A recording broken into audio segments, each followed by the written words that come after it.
Good morning to everyone. Once again, you're most welcome in our YouTube channel, Adarsh Vidya Mandir classes.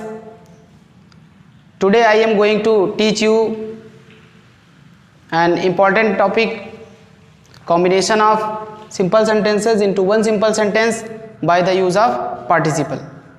तो आज हम आपको पढ़ाने जा रहे हैं कि किस प्रकार दो या दो से अधिक सिंपल सेंटेंसेस को मिलाकर एक नया सिंपल सेंटेंस बनाना है, वो भी पार्टिसिपल के प्रयोग से। पार्टिसिपल के प्रयोग से किस प्रकार सेंटेंसेस को ऐड करके एक नया सिंपल सेंटेंस बनाना है, इसके बारे में आज हम आपको पढ़ाने जा रहे हैं। इससे पिछले वाले वीडियो में मैंने बताया था कि इन्फिनेटिव का प्रयोग करके किस प्रकार सेंटेंसेस को जोड़कर एक नया सिंपल सेंटेंस बनाना है, और इस वीडियो में पार्टिसिपल के प्रयोग से बताएंगे। तो सबसे पहले आपको जानना है कि पार्टिसिपल होता क्या है। तो पार्टिसिपल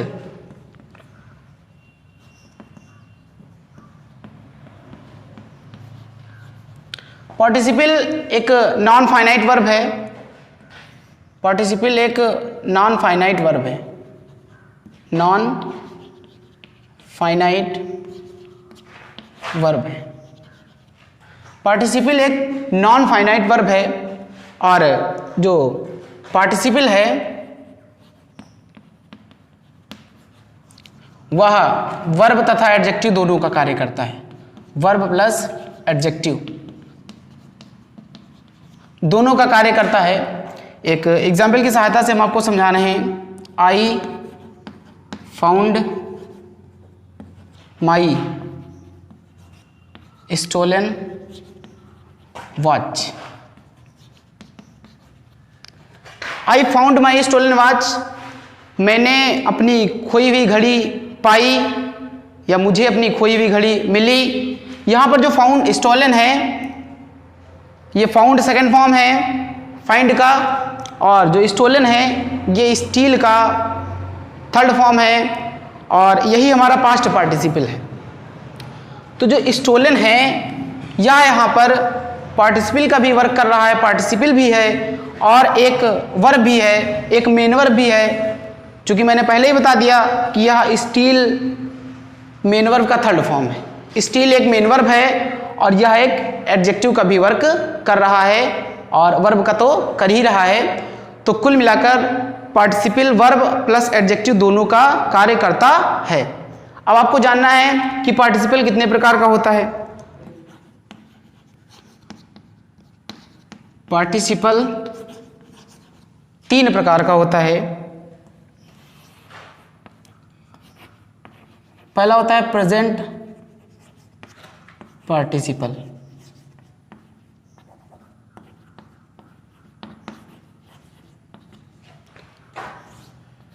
दूसरा होता है पास्ट पार्टिसिपल, और इसका तीसरा जो होता है वह होता है परफेक्ट पार्टिसिपल। तो जो प्रेजेंट पार्टिसिपल होता है वह मेन वर्ब का आईएनजी फॉर्म होता है। ING form of the main verb present participle कहलाता है। तो आईएनजी आप ऐसे कह सकते हैं कि वर्ब की फर्स्ट फॉर्म में आईएनजी ऐड कर दीजिए, तो ये आपका प्रेजेंट पार्टिसिपल का निर्माण हो जाता है। इसके एग्जाम्पल देख लीजिए। जैसे आपका प्ले, ये मेन वर्ब का फर्स्ट फॉर्म है, इसमें हम आईएनजी ऐड करेंगे तो ये बन जाएगा प्लेइंग। तो इस प्रकार यह जो प्लेइंग है यह प्रेजेंट पार्टिसिपल है। एक एग्जाम्पल और देख लीजिए। सी में अगर हम आईएनजी ऐड करते हैं तो ये सीइंग बन जाता है, तो यह हमारा प्रेजेंट पार्टिसिपल है। तो प्लेइंग एंड सीइंग इसके एग्जाम्पल हो जाते हैं। पास्ट पार्टिसिपल, मेन वर्ब का जो थर्ड फॉर्म होता है वह पास्ट पार्टिसिपल होता है। तो third form of main verb, third form of main verb, third form of main verb जो होता है वो पास्ट पार्टिसिपल होता है। एग्जाम्पल से देख लीजिए। प्ले का थर्ड फॉर्म प्लेड होता है, और सी का जो थर्ड फॉर्म होता है वह सीन होता है। इसी प्रकार इसी क्रम में परफेक्ट पार्टिसिपल होता है। Perfect participle having plus main verb का third form, having plus third form of main verb, यह जो है परफेक्ट पार्टिसिपल होता है। तो हैविंग प्लस मेन वर्ब का third form, having plus V3, it means having plus main verb का third form, ये परफेक्ट पार्टिसिपल होता है। इसके एग्जाम्पल देख लीजिए, हैविंग प्लेड, हैविंग प्लेड, और एक और देख लीजिए हैविंग सीन। तो हैविंग प्लस मेन वर्ब का थर्ड फॉर्म जो होता है वह परफेक्ट पार्टिसिपल होता है। तो आपको समझ में आ गया होगा, पार्टिसिपल एक नॉन फाइनाइट वर्ब है और यह 3 प्रकार का पार्टिसिपल होता है। Present participle, ING form of the main verb को प्रेजेंट पार्टिसिपल कहते हैं, और past participle third form of the main verb को पास्ट पार्टिसिपल कहते हैं। और जो तीसरा होता है perfect participle, having plus third form of main verb को परफेक्ट पार्टिसिपल कहते हैं। इन्हीं तीनों के विषय में हमको आगे पढ़ना है। जैसा कि मैंने बताया कि पार्टिसिपल जो है एक नॉन फाइनाइट वर्ब होता है। तो वर्ब जो होती हैं वो 2 तरह की होती हैं, एक तो होती है फाइनाइट वर्ब, और दूसरी होती है नॉन फाइनाइट वर्ब। एक एग्जाम्पल लिखने जा रहे हैं जिसकी सहायता से आप टोटली समझ जाओगे कि फाइनाइट वर्ब क्या होती है और नॉन फाइनाइट वर्ब क्या होती है। तो यहां पर लिख रहे हैं ही लाइक्स प्लेइंग क्रिकेट। अब देखिए इसका हम कर्ता चेंज करने जा रहे हैं। यहां पर अब बहुवचन कर्ता लिख रहे हैं, तो बहुवचन कर्ता के साथ मेन वर्ब का फर्स्ट फॉर्म हो जाएगा यू लाइक प्लेइंग क्रिकेट। उसके बाद यह जो अभी तक जो सेंटेंस लिखा था यह प्रेजेंट इंडेफिनिट टेंस का सेंटेंस था, अब हम इसको पास्ट इंडेफिनिट टेंस में लिखने जा रहे हैं। तो इसको लिखेंगे यू, और जो फर्स्ट फॉर्म है ये सेकंड फॉर्म में चेंज हो जाएगा, यू लाइक्ड प्लेइंग क्रिकेट। तो यहां पर आपको एक चीज समझानी है कि यहां पर ही था तो मेन वर्ब का फिफ्थ फॉर्म लिखा गया। यहां पर जब यू करता हो गया, बहुवचन करता हो गया, तो यहां पर मेन वर्ब का फर्स्ट फॉर्म हो गया। उसके बाद जब मैंने इसे टेंस में परिवर्तित कर दिया, प्रेजेंट इंडेफिनिट टेंस को पास्ट इंडेफिनिट टेंस में परिवर्तित कर दिया, तो यहां पर मेन वर्ब का सेकंड फॉर्म हो गया।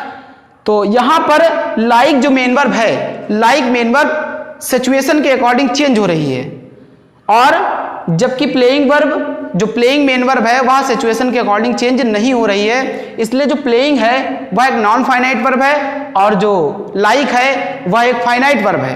फाइनाइट वर्ब की परिभाषा यही होती है कि वह वर्ब ऐसी वर्ब जो कर्ता अथवा टेंस के अनुसार अपने रूप को परिवर्तित कर लेती है, फाइनाइट वर्ब कहलाती है। देखिए यहाँ पर एक वचन करता था तब ये फिफ्थ फॉर्म थी, यहाँ पर बहुवचन करता हो गया तब ये फर्स्ट फॉर्म हो गई।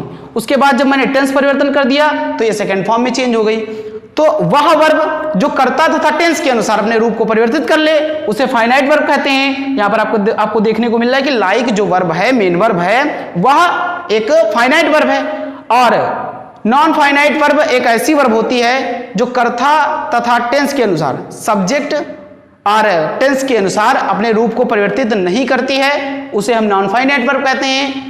आपको देखने को मिल रही है जो प्लेइंग वर्ब है वह बदल नहीं रही है, इसलिए प्लेइंग यहाँ पर नॉन फाइनाइट वर्ब है, और जो लाइक है यह एक फाइनाइट वर्ब है। तो आपको समझ में आ गया होगा। अब आप देखिए आगे, देखिए 3 तरह के पार्टिसिपल हैं, प्रेजेंट पार्टिसिपल, पास्ट पार्टिसिपल एवं परफेक्ट पार्टिसिपल। आज हम आपको बताएंगे कि प्रेजेंट पार्टिसिपल का प्रयोग करके किस तरह से 2 या 2 से अधिक सिंपल सेंटेंसेस को मिलाकर एक नया सिंपल सेंटेंस बनाया जाएगा। तो देखिए प्रेजेंट पार्टिसिपल का प्रयोग करके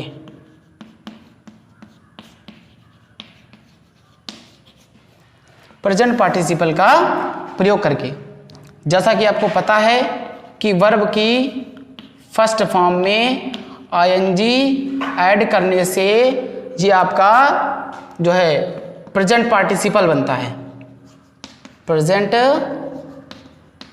पार्टिसिपल बन जाता है। अब कुछ कंडीशंस होती हैं जिनके अप्लाई होने पर ही हम प्रेजेंट पार्टिसिपल का प्रयोग करके एक सिंपल सेंटेंस बना सकते हैं। वो कंडीशन हम लिखने जा रहे हैं। ये देखिए जो हमारा सेंटेंस पहला होगा, जो सेंटेंस पहला होगा और जो सेंटेंस दूसरा होगा, तो जो सेंटेंस पहला होगा उसका सब्जेक्ट, जो सेंटेंस पहला होगा उसका सब्जेक्ट और जो सेंटेंस दूसरा होगा उसका सब्जेक्ट। सेंटेंस जो पहला होगा उसका सब्जेक्ट और जो सेंटेंस दूसरा होगा उसका सब्जेक्ट आपस में बराबर होना चाहिए। उसके बाद देखिए जो सेंटेंस पहला होगा उसकी फाइनाइट वर्ब और जो सेंटेंस दूसरा होगा, सेंटेंस जो दूसरा होगा उसकी फाइनाइट वर्ब आपस में बराबर नहीं होनी चाहिए। यह पहला नियम है और यह दूसरा नियम है। तीसरा है कि जो सेंटेंस पहला होगा और जो सेंटेंस दूसरा होगा उन सेंटेंसेस के बीच टाइम इंटरवल ऑलमोस्ट 0 होना चाहिए, लगभग 0 के बराबर होना चाहिए। तो जो सेंटेंस पहला होगा, सेंटेंस जो पहला होगा और जो सेंटेंस दूसरा होगा उनके मध्य जो टाइम इंटरवल है, टाइम इंटरवल ऑलमोस्ट 0 होना चाहिए, ऑलमोस्ट 0 के बराबर होना चाहिए। इसका मतलब है कि एक सेंटेंस में कार्य समाप्त ना हो पाए कि दूसरे सेंटेंस में कार्य प्रारंभ हो जाए। तो एक बार फिर से मैं रिपीट किए देता हूं, जो सेंटेंस पहला होगा उसका सब्जेक्ट और जो सेंटेंस दूसरा होगा उसका सब्जेक्ट आपस में बराबर होना चाहिए।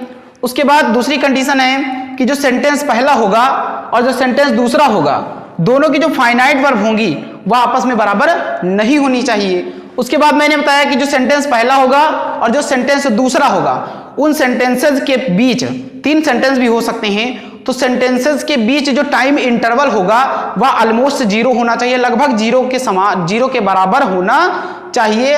इट मीन्स एक कार्य समाप्त ना हो पाए कि दूसरा कार्य प्रारंभ हो जाए। आपको समझ में आ गया होगा, एक कार्य समाप्त ना हो पाए कि दूसरा कार्य प्रारंभ हो जाए। इस सिचुएशन में इन 3 कंडीशंस की अप्लाई होने पर आप पार्टिसिपल का प्रयोग करके, वो भी प्रेजेंट पार्टिसिपल का प्रयोग करके आप सिंपल सेंटेंसेस को ऐड करके एक नया सिंपल सेंटेंस बना सकते हैं। तो देखिए इससे अच्छी तरह एग्जाम्पल से आप समझने का प्रयास कीजिए। मैं कुछ एग्जाम्पल लिख रहा हूं, एग्जाम्पल देखिए।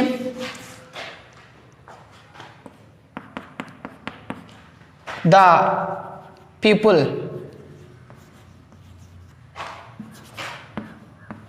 saw the flames.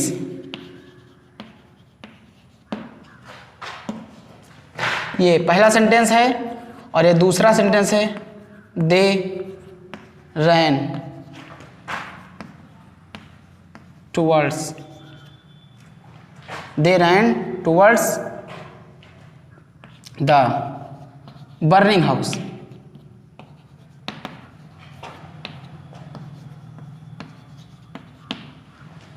The people saw the flames, लोगों ने ज्वालाओं को देखा। They ran towards the burning house, वे जलते हुए घर की तरफ दौड़े, जलते हुए घर की तरफ भागे। तो यहां पर देखिए पहले सेंटेंस में द पीपुल यह सब्जेक्ट है और दूसरे सेंटेंस में दे सब्जेक्ट है। तो यहां पर द पीपुल मतलब बहुत सारे लोग बहुत सारे हैं, बहुवचन में है, इसलिए जो प्रोनाउन यूज हुआ है यहाँ पर दे प्रोनाउन यूज हुआ है। इसलिए हम कह सकते हैं कि जो पहले सेंटेंस का सब्जेक्ट है और जो दूसरे सेंटेंस का सब्जेक्ट है वह आपस में बराबर है। उसके बाद देखिए पहले सेंटेंस में फाइनाइट वर्ब सा है जबकि दूसरे सेंटेंस में फाइनाइट वर्ब रैन है। तो यहाँ पर फाइनाइट वर्ब डिफरेंट हैं, बराबर नहीं है, इक्वल नहीं। उसके बाद देखिए कि एक सेंटेंस में कार्य हो जा रहा है, जैसे ही हो जा रहा है दूसरे सेंटेंस में कार्य प्रारंभ हो जा रहा है। जैसे ही लोग ज्वालाओं को देखेंगे वैसे तुरंत भागेंगे। ऐसा तो नहीं है कि वो रुक जाएंगे, ज्वाला को देखेंगे, ऐसा नहीं है। वह ज्वालाओं को जैसे ही देखेंगे वैसे ही भागेंगे। इसका मतलब है कि एक सेंटेंस का कार्य समाप्त नहीं हो पा रहा है कि दूसरे सेंटेंस का कार्य प्रारंभ हो जा रहा है। तो टाइम इंटरवल जो है ऑलमोस्ट 0 है, लगभग 0 के बराबर है। एक कार्य समाप्त नहीं हो पा रहा है कि दूसरा कार्य प्रारंभ हो जा रहा है। तो ऐसी स्थिति में हमें प्रेजेंट पार्टिसिपल का प्रयोग करके एक सिंपल सेंटेंस बनाना है। अब बात आती है कि प्रेजेंट पार्टिसिपल किस मेन वर्ब को बनाएंगे, किस सेंटेंस की मेन वर्ब को हमें प्रेजेंट पार्टिसिपल बनाना है। तो देखिए, जिस सेंटेंस में कार्य पहले हो रहा होगा, जिस सेंटेंस में कार्य पहले हो रहा होगा, उसी सेंटेंस की मेन वर्ब को हमें प्रेजेंट पार्टिसिपल बनाना है। आईएनजी फॉर्म ऐड करके, फर्स्ट फॉर्म में आईएनजी फॉर्म लगा के प्रेजेंट पार्टिसिपल बनाना है जिस सेंटेंस में कार्य पहले हो रहा होगा। तो जिस सेंटेंस में कार्य पहले हो रहा होगा, लिखे हुए आधार पर नहीं, लिखा पहले हो सकता है, बाद में भी हो सकता है, लिखे हुए आधार पर नहीं, कार्य के आधार पर, on the basis of work, कार्य के आधार पर जो सेंटेंस पहला होगा उसी सेंटेंस की मेन वर्ब को प्रेजेंट पार्टिसिपल बनाना है। तो देखिए, पहले लोग ज्वालाओं को देखेंगे तभी वह भागेंगे, इसलिए यहां पर जो सा है या मेन वर्ब पहले कार्य शो कर रही है, पहले कार्य दिखा रही है, तो इसका जो फर्स्ट फॉर्म होगा उसको लिखना है यहां पर। तो जो सा का फर्स्ट फॉर्म है वो है सी, इसमें आईएनजी ऐड कर देना है, सीइंग, उसके बाद यहां पर seeing the flames, seeing the flames लिख लेना है। फिर यहां पर कॉमा का यूज करना है। आगे जो सेंटेंस है वो लिखा जाएगा they ran towards the burning house, burning house. इस प्रकार ये दोनों सेंटेंस को मिलाकर एक नया सिंपल सेंटेंस बन जाएगा। Seeing the flames they ran towards the burning house. ज्वालाओं को देखते हुए, ज्वालाओं को देखते हुए, जो पार्टिसिपल होता है उसका जब आप हिंदी अर्थ निकालेंगे तो लास्ट में हुए शब्द आपको देखने को मिलेगा, हुए शब्द। तो यहां पर आपको देखने को मिल रहा है देखते हुए, सीइंग द फ्लेम्स, ज्वालाओं को देखते हुए, दे ran towards the burning house, वे जलते हुए घर की तरफ भागे।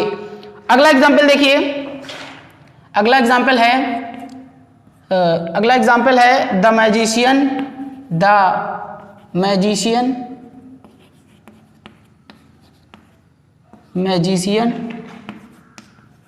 took pity on the rat। एक और अगला सेंटेंस लिखा हुआ है इसी में, he turned it into a cat। तो देखिए, द मैजिशियन मीन्स जादूगर, टूक पिटी ऑन द रैट, चूहे पर दया दिखाई, चूहे पर दया दिखाई, जादूगर ने चूहे पर दया दिखाई। ही turned it into a cat, उसने इसे एक बिल्ली में बदल दिया, बिल्ली में चेंज कर दिया। तो यहां पर देखिए, पहले सेंटेंस का जो सब्जेक्ट है मैजिशियन है और दूसरे सेंटेंस का सब्जेक्ट ही है। तो जो मैजिशियन है वही ही है। मैजिशियन एक जादूगर है, एक मैस्कुलिन जेंडर है। मैस्कुलिन जेंडर के लिए प्रोनाउन ही का यूज किया जाता है, यहाँ पर यूज किया गया है। तो हम यह कह सकते हैं कि जो पहले सेंटेंस का सब्जेक्ट है वह दूसरे सेंटेंस के सब्जेक्ट से बराबर है, दोनों सब्जेक्ट्स आपस में बराबर हैं। उसके बाद देखिए, पहले सेंटेंस में जो मेन वर्ब है, फाइनाइट वर्ब है, वह टूक है, और दूसरे सेंटेंस में टर्नेड या जो है फाइनाइट वर्ब है। इसलिए हम कह सकते हैं कि दोनों सेंटेंसेस की जो फाइनाइट वर्ब है डिफरेंट हैं, इक्वल नहीं है। उसके बाद हमें देखना है कि टाइम इंटरवल ऑलमोस्ट 0 के बराबर है या नहीं। तो जादूगर जैसे ही चूहे पर दया दिखाएगा वैसे ही उसे वह बिल्ली में चेंज कर देगा। ऐसा तो नहीं है कि वह दया दिखाना बंद कर देगा। अगर दया दिखाना बंद कर देगा तो फिर वह बिल्ली उसे चूहे से बिल्ली में चेंज नहीं कर पाएगा, वह दया दिखाता ही रहेगा और तुरंत उसे चूहे को बिल्ली में चेंज कर देगा। एक कार्य सही से समाप्त नहीं हो पा रहा है, दूसरा कार्य प्रारंभ हो जा रहा है। टाइम इंटरवल ऑलमोस्ट 0 के बराबर ही है, इसलिए इस सेंटेंस को प्रेजेंट पार्टिसिपल के प्रयोग से सिंपल सेंटेंस बनाया जा सकता है। तो यहाँ पर देखिए, सिंपल आप लिख लोगे। उसके बाद पहले सेंटेंस में देखना है कि पहले सेंटेंस की मेन वर्ब पहले कार्य को शो कर रही है, दूसरे सेंटेंस की मेन वर्ब पहले कार्य शो कर रही है। तो यहाँ पर देखिए, पहले जादूगर चूहे पर दया दिखाएगा, उसके बाद उसे वह बिल्ली में चेंज करेगा। तो जो पहले सेंटेंस की फाइनाइट वर्ब टूक है, यह पहले कार्य शो कर रही है। इसी सेंटेंस की मेन वर्ब को हमें प्रेजेंट पार्टिसिपल बनाना है। तो यहाँ पर जो टूक है, यह टूक टेक का मेन वर्ब का सेकेंड फॉर्म है, इसलिए टूक का फर्स्ट फॉर्म लिखेंगे यहाँ टेक, फर्स्ट फॉर्म लिखेंगे टेक, और इसमें आईएनजी ऐड करेंगे तो यहां से ई हटा देंगे, यहां पर आई लिखेंगे, ING, टेकिंग, यहां पर टेकिंग लिखेंगे। उसके बाद का सेंटेंस इसी में ऐड करेंगे, taking pity on the rat, taking pity on the rat. उसके बाद यहां पर कॉमा लगाएंगे, उसके बाद यहां से लिखेंगे ही। एक चीज ध्यान रखना है कि जब पहले सेंटेंस में कोई नाउन आ जाता है तो दूसरे सेंटेंस में कोई प्रोनाउन लिखा होता है, तो जब इसमें इसे हम ऐड करते हैं तो बाद में इसे हम प्रोनाउन का यूज करते हैं, नाउन का यूज नहीं करते हैं। तो यहां पर लिखेंगे ही टर्नेड, यहां पर प्रोनाउन का यूज नहीं होगा, यहां पर अब नाउन का यूज हो जाएगा। तो यहां पर आप लिख सकते हैं द मैजिशियन,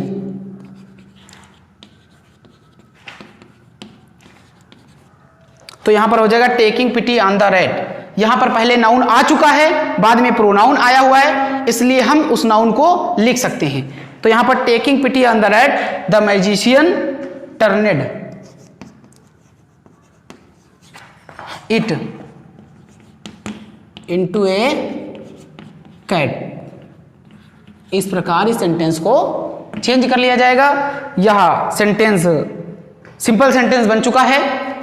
चूहे पर दया दिखाते हुए जादूगर ने इसे एक बिल्ली में बदल दिया, तब्दील कर दिया। तो इस प्रकार यह सिंपल सेंटेंस बन गया है। अब आगे का और चीज देखिए, आगे कुछ और नियम हैं जो आपको देखना है।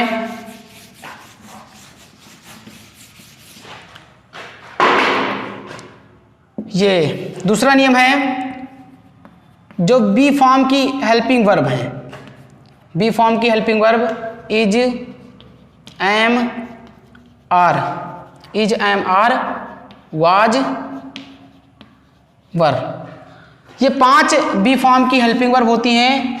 और बी फॉर्म का जो प्रेजेंट पार्टिसिपल बनेगा, यह बनेगा ING ऐड करने से, तो हो जाएगा बीइंग।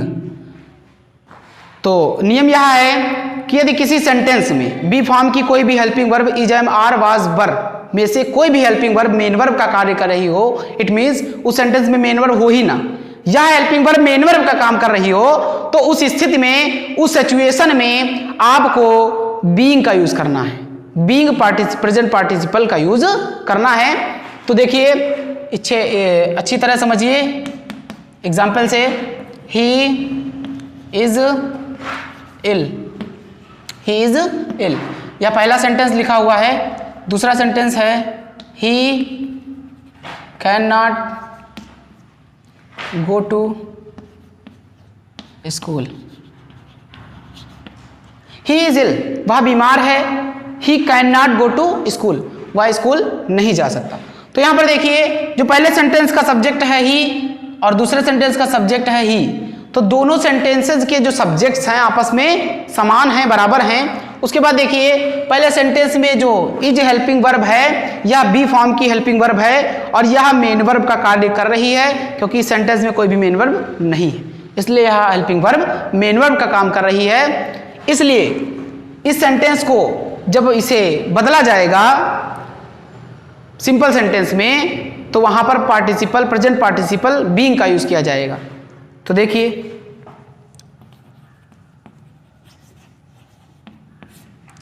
तो यहां पर हम क्या लिखेंगे, बीइंग,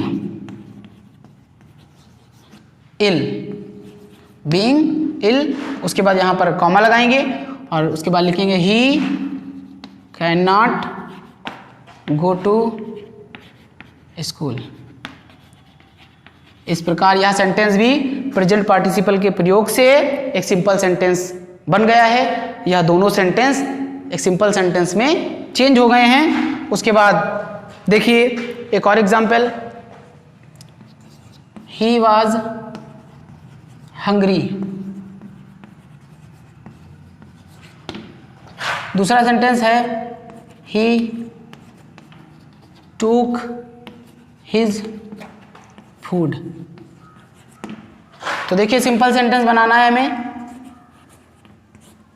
तो यहां पर देखिए ये जो वाज हेल्पिंग वर्ब है, यहां पर was helping verb main verb का कार्य कर रही है। और जैसा कि आपको देखने को मिल रहा है पहले सेंटेंस में सब्जेक्ट ही है, दूसरे सेंटेंस में सब्जेक्ट ही है, दोनों सेंटेंसेस के सब्जेक्ट्स आपस में बराबर हैं। और पहले सेंटेंस में जो वाज हेल्पिंग वर्ब है वो मेन वर्ब का कार्य कर रही है, इसलिए यहां पर भी हमें प्रेजेंट पार्टिसिपल बीइंग का यूज करना है। तो यहां पर लिखेंगे बीइंग, बीइंग। उसके बाद बीइंग लिखने के बाद हमें लिखना है हंगरी,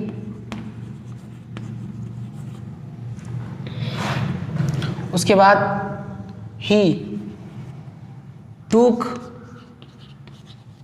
हिज फूड। दोनों सेंटेंसेस के मध्य जो टाइम इंटरवल है वह ऑलमोस्ट 0 है। वह भूखा था, उसने अपने भोजन को ग्रहण किया। वह भूखा था, वह तुरंत अपने भोजन को ग्रहण करेगा। यदि किसी को भूख नहीं लगी होगी तो वह भोजन को ग्रहण नहीं करेगा। यदि किसी को भूख लगी होगी तो वह तुरंत भोजन को ग्रहण करेगा। इसलिए जो दोनों सेंटेंसेस की जो फाइनाइट वर्ब हैं वह भी चेंज हैं। यहाँ पर वाज जो है मेन वर्ब का कार्य कर रही है, इसलिए यह वर्ब टूक से डिफरेंट है, इसलिए फाइनाइट वर्ब भी डिफरेंट हैं और सब्जेक्ट्स आपस में बराबर हैं। और दोनों सेंटेंसेस में आपको टाइम इंटरवल देखने को मिल रहा है कि ऑलमोस्ट 0 के बराबर है। इसलिए इस सेंटेंस को हमें प्रेजेंट पार्टिसिपल के प्रयोग से दोनों सेंटेंसेस को एक सिंपल सेंटेंस में ऐड कर देना है। आपको देखने को मिल रहा है बीइंग हंग्री ही टूक हिज फूड। इस प्रकार आपको यह नियम समझ में आ गया होगा। यदि बी फॉर्म की कोई भी हेल्पिंग वर्ब मेन वर्ब का कार्य कर रही हो, इट मींस उस सेंटेंस में मेन वर्ब दी ही ना हो, उस सिचुएशन में जो बी फॉर्म है उसको आईएनजी फॉर्म में चेंज कर लेना है और जो बीइंग बनेगा ये बीइंग प्रेजेंट पार्टिसिपल बनेगा। इसी के प्रयोग से हमें सेंटेंस को ऐड करना है। ये जैसा कि मैंने बताया आपको समझ में आ गया होगा। अब एक और एक्सेप्शन है, एक अपवाद है जो मैं क्लियर करे दे रहा हूं, तो बोर्ड पर ध्यान दीजिएगा।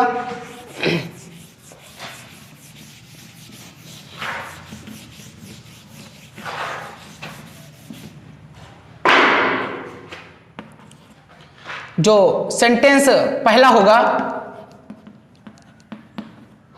इसका जो ऑब्जेक्ट होगा और जो सेंटेंस दूसरा होगा, सेंटेंस जो पहला होगा इसका जो ऑब्जेक्ट होगा, सेंटेंस दूसरे का यही ऑब्जेक्ट सब्जेक्ट बन जाएगा। जो सेंटेंस पहला होगा इसका ऑब्जेक्ट दूसरे सेंटेंस का सब्जेक्ट बन जाएगा। जो पहला सेंटेंस होगा उसका ऑब्जेक्ट दूसरे सेंटेंस का सब्जेक्ट बन जाएगा। और इसमें जो सेंटेंस पहला होगा, सेंटेंस पहला और जो सेंटेंस दूसरा होगा, सेंटेंस दूसरे में पार्टिसिपल के प्रयोग से, पार्टिसिपल के प्रयोग से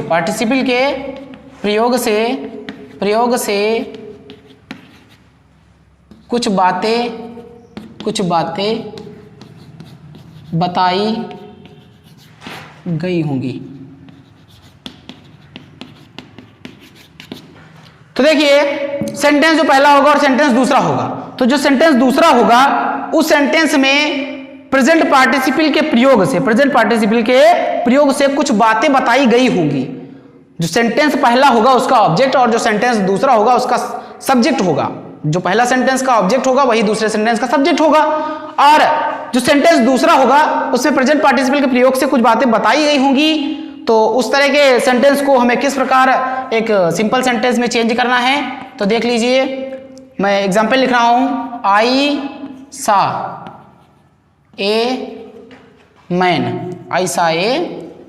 मैन, ये पहला सेंटेंस हो गया। दूसरा सेंटेंस है he was smoking A cigar. तो आई सा ए मैन, मैंने एक आदमी को देखा। He was smoking A cigar, वह सिगार का धूम्रपान कर रहा था। तो यहां पर देखिए जो पहले सेंटेंस का ऑब्जेक्ट है ए मैन, वही दूसरे सेंटेंस में सब्जेक्ट है ही। जो पहले सेंटेंस का ऑब्जेक्ट ए मैन है वही दूसरे सेंटेंस में सब्जेक्ट बन रहा है। तो पहली कंडीशन अप्लाई हो रही है। उसके बाद दूसरे सेंटेंस में ये देखिए ING form of the main verb, present participle के प्रयोग से कुछ बातें बताई गई हैं। स्मोकिंग इट मीन्स धूम्रपान कर रहा है, या कुछ बातें बताई गई हैं। तो ऐसी स्थिति में हमें पहला सेंटेंस लिखना होता है। सिंपल सेंटेंस बनाने के लिए हमें पहला सेंटेंस लिखना है आई saw a man, I saw a man. उसके बाद इसी प्रेजेंट पार्टिसिपल से सेंटेंस को ऐड कर देना है। तो यहां पर आई saw a man smoking A cigar. भैया इसी सेंटेंस को इसी तरह ऐड कर देना है, आई saw a man smoking A cigar. इस तरह से दोनों सेंटेंसेस को मिलाकर एक सिंपल सेंटेंस बन जाएगा। एक एग्जांपल और देख लीजिए, इससे अच्छी तरह से समझने के लिए एक एग्जांपल और देख लीजिए। एक सेंटेंस मैंने लिखा आई सा ए बर्ड। मैंने एक पक्षी को देखा, it was sitting on a tree. तो देखिए पहला सेंटेंस है और यह है दूसरा सेंटेंस है। अब इस सेंटेंसेस को आपस में मिलाकर एक सिंपल सेंटेंस बनाना है।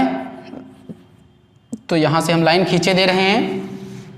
तो देखिए आई सा ए बर्ड, मैंने एक पक्षी को देखा, it was sitting on a tree, यह एक पेड़ पर बैठा हुआ था। तो यहां पर देखिए जो पहले सेंटेंस का सब्जेक्ट है, जो पहले सेंटेंस का जो ऑब्जेक्ट है ए बर्ड, दूसरे सेंटेंस का सब्जेक्ट बन रहा है। ए बर्ड के लिए इट का यूज किया गया है और यूज किया भी जाता है, इसलिए यह जो बर्ड है यह एक न्यूटर जेंडर है। ए बर्ड पहले सेंटेंस का ऑब्जेक्ट है और दूसरे सेंटेंस का सब्जेक्ट इट है। तो हम कह सकते हैं कि जो पहले सेंटेंस में ऑब्जेक्ट है वही दूसरे सेंटेंस में सब्जेक्ट बन रहा है, सब्जेक्ट का काम कर रहा है। उसके बाद दूसरे सेंटेंस में प्रेजेंट पार्टिसिपल के प्रयोग से कुछ बातें बताई गई हैं। सिटिंग मीन्स पक्षी बैठ रहा है, पक्षी के बारे में कुछ बातें बताई गई हैं प्रेजेंट पार्टिसिपल के माध्यम से। तो इसी प्रेजेंट पार्टिसिपल से ही सेंटेंस को आगे आपको ऐड करना है। पहला सेंटेंस आपको लिख लेना है, आई सा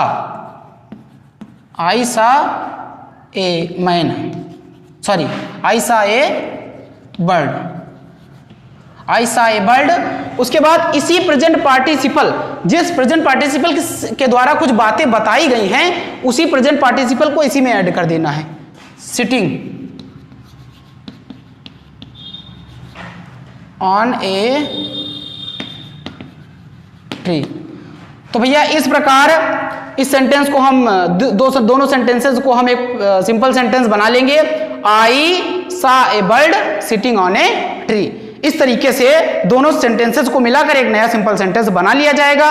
और मेरे द्वारा आज आपको प्रेजेंट पार्टिसिपल टॉपिक पढ़ा दिया गया है। प्रेजेंट पार्टिसिपल का प्रयोग करके किस प्रकार 2 या 2 से अधिक सिंपल सेंटेंसेस को मिलाकर एक नया सिंपल सेंटेंस बनाया जाएगा। ये 3 नियम मेरे द्वारा बता दिए गए हैं, इनको सही से पढ़ लें, सही से समझ लें, नोट कर लें। अगले वीडियो में जब हम आएंगे तो आपको बताएंगे कि पास्ट पार्टिसिपल और परफेक्ट पार्टिसिपल के प्रयोग से किस तरह के सेंटेंसेस जोड़े जाते हैं आपस में, या इन सब चीज़ों पर हम चर्चा करेंगे। आज आपको यह वीडियो समझ में आ गया होगा, मुझे उम्मीद है, आशा है। इसी तरीके से आप पढ़ते रहिए। आपका दिन शुभ हो। धन्यवाद।